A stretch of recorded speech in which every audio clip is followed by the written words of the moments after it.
Je vous l'annonçais dans les titres. Un jeune homme a été poignardé à mort par son ami dans la nuit de ce mardi 25 avril 2023 au quartier Koza, précisément dans le secteur Nassiroulaye 2 dans la commune de Ratouma. Pour le moment, le suspect de ce drame est en fuite et sa maison familiale a été vandalisée et incendiée par des jeunes de ce secteur ce mercredi. Fodé Bakary dans Soko, Momelamine Fox pour le compte rendu. Le jeune Mamadou Aliou Bari a été poignardé dans le cou par son ami d'enfance dans la nuit du mardi au quartier Koza. À en croire aux témoignages recueillis sur place, il y avait un antécédent entre ces deux jeunes qui date depuis longtemps. Le frère aîné de la victime revient sur les faits qui ont coûté la vie à son frère. C'est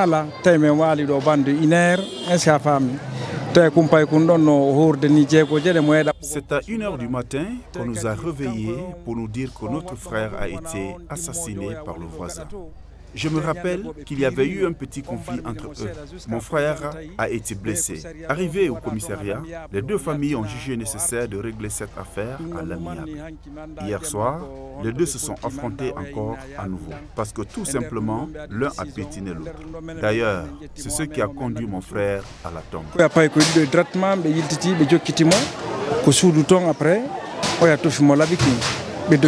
Pour dénoncer la mort de Mamadou Aliou Bari, des jeunes en colère ont saccagé et incendié dans la matinée de ce mercredi la maison du présumé assassin. Le chef secteur de Nassiroulaye 2, situé dans Koza, pour sa part, se dit très dévasté par les dégâts enregistrés dans son quartier. Très malheureusement, c'est à 6h qu'on m'a informé qu'il y a une maison qui a été incendiée tout juste derrière ma maison.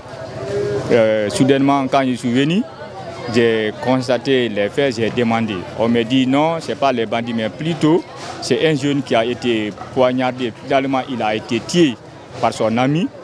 Donc les amis de ce jeune sont venus faire la vengeance pour venir saccager et brûler la concession et ceux du voisinage.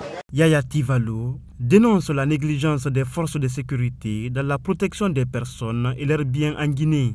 Selon lui, les dégâts pouvaient être limités si elles intervenaient à temps. Les familles dépouillées, on les a demandé s'ils n'ont pas appelé. Malheureusement, ils disent qu'ils ont appelé, mais les services de sécurité disent qu'ils ne peuvent pas venir parce qu'on ne les a pas donné l'ordre. Donc dans tout ça là, voilà ce qui me fait mal. Le jeune est mort, on ne peut pas remplacer une vie. Mais quand les services de sécurité venaient encore, on pouvait limiter les dégâts. Si ceux-ci-là disent qu'on les a appelés, qu'ils ne sont pas venus, disent qu'ils n'ont pas reçu l'ordre, moi je ne sais pas en ce moment pourquoi les services de sécurité sont là. A précisé que la victime Mamadou Aliou Bari n'avait que 21 ans et depuis la scène, son présumé assassin reste introuvable.